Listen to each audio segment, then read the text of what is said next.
से स्टालिन साहब ने तमिलनाडु का कुर्सी पर गद्दी पर सीएम पोस्ट पर बैठे हैं, उसी दिन से तमिलनाडु में नया नया वार्क देखने के लिए मिल रहा है। एम के Stalin socially, economically, politically, educationally, health ground कहिए, हर सेक्टर पर उनका कदम प्रशंसनीय हो रहा है। अभी अभी सोमिया नाम का एक लड़की, वो एक कंप्यूटर इंजीनियर है। उनका एजुकेशन समाप्त होने के बाद उनका परिवार में घर चलाने के लिए कोई नहीं थे। उनका पापा उतना सक्षम नहीं है घर चलाने के लिए, वो बेरोजगार हो गई है। वो नौकरी के लिए भटक रही थी। उन्होंने प्रधानमंत्री राहत कोष को कोविड-19 को मुकाबला करने के लिए सोमिया जी ने उनका गोल्ड चेन दे दी।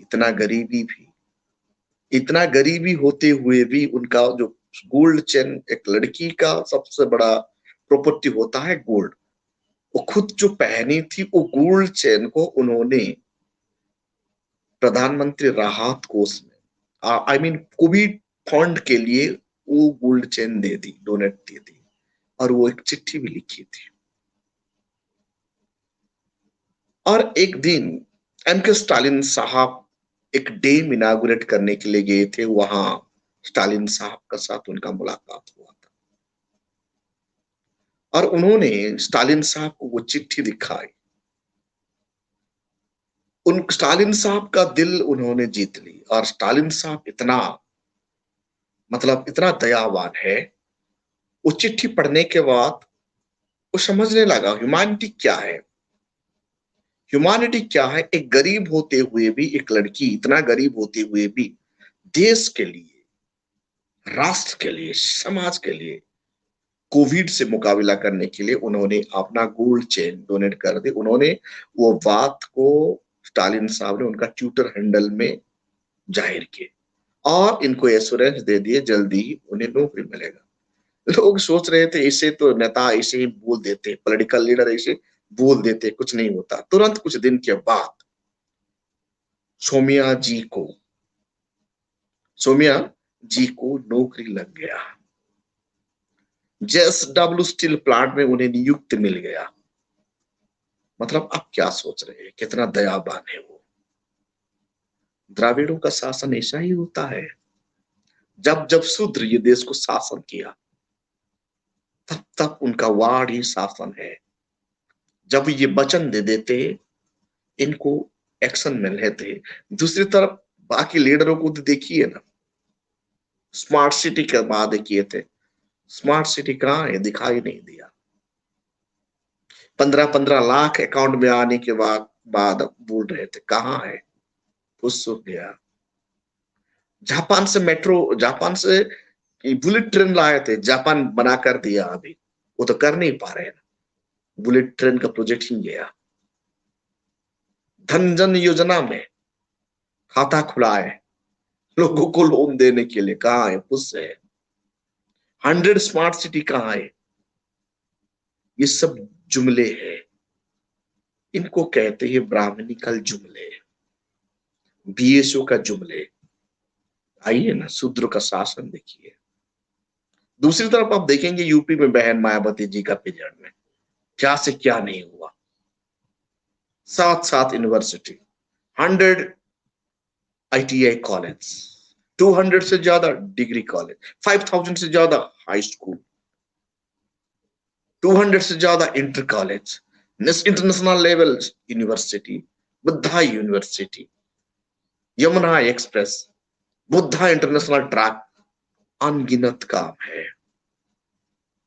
इसीलिए ये सब चंद्रगुप्त मौर्य का शासन है, अशोका का शासन है। जब शूद्र का शासन होता है, अशोका, चंद्रगुप्त मौर्य, बहन मायावती, अब एम के स्टालिन, ये लोग ईमानदार लोग होते हैं। ये देश को बेपनाह प्यार करते हैं और ये लोग देश हित के लिए मर मिटते हैं। और दूसरी तरफ मनुवादी, देश का रिजर्व बैंक को डुबा देते हैं, रिजर्व बैंक ऑफ इंडिया को लिक्विडेशन को खत्म कर देते हैं, मीडिया मैनेजमेंट करने के लिए करोड़ों रुपया फेंकते हैं। एक दिन में 3 लाख से ज्यादा खर्चा करते हैं मीडिया मैनेजमेंट करने के लिए, अपना प्रोपेगेंडा करने के लिए हमारा भारत का प्रधान सेवक।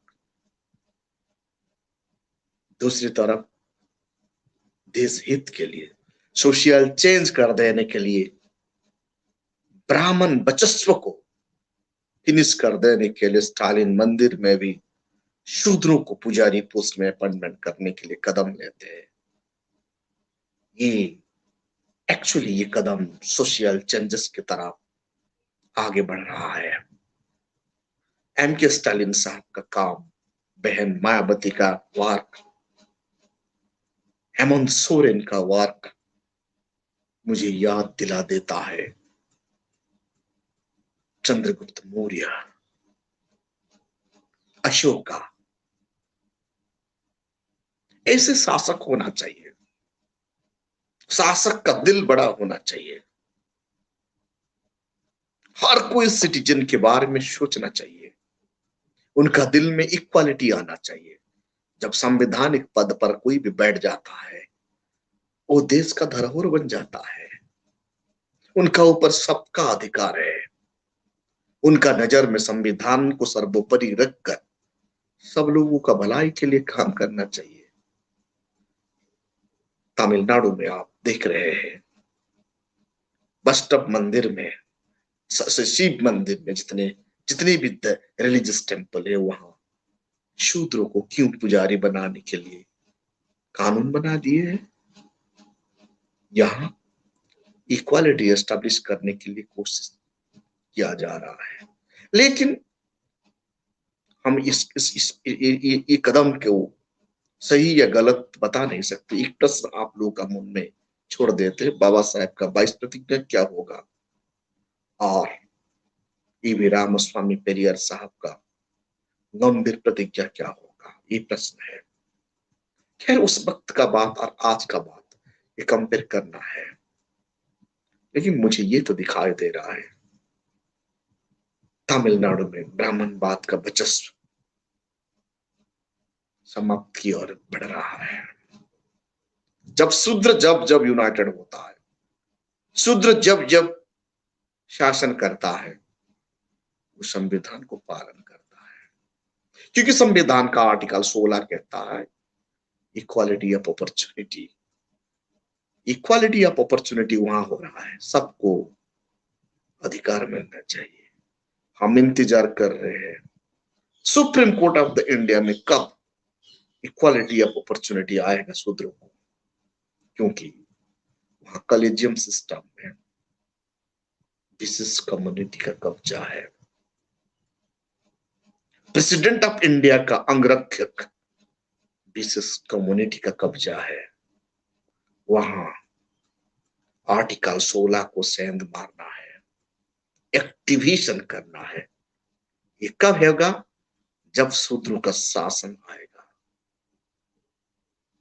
मंदिर एक नजर मिल गया है, एग्जाम्पल मिल गया है तमिलनाडु में। जब मंदिर में शूद्र घुस सकता है पुजारी के तरफ, क्यों नहीं सुप्रीम कोर्ट ऑफ इंडिया में जस्टिस के लिए उसके लिए भी कॉलेजियम हटाकर एग्जामिनेशन कर देना चाहिए। ये एक काउंटर रिवोल्यूशन की तरफ रास्ता परिष्कार कर रहा है। ये कॉन्स्टिट्यूशनल है। के स्टालिन जी का कदम, जो स्टेप कॉन्स्टिट्यूशनल है, एंटी कॉन्स्टिट्यूशनल नहीं है, क्योंकि 14 के आर्टिकल 14 के तहत इक्वालिटी कहता है और आर्टिकल 16 के तहत इक्वालिटी ऑफ अपॉर्चुनिटी। आज का तारीख में मंदिर में पुरोहित होना एक जॉब है, अपॉर्चुनिटी है, पेशा रोजगार करना धंधा है ना, इसीलिए सबका हिस्सा होना चाहिए। स्टालिन साहब का जो कदम है, ये सोशल रिवोल्यूशन की तरह जा रहा है।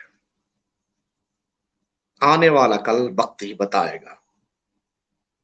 आने वाला कल शूद्रों का स्थिति क्या होगा वक्त ही बताएगा।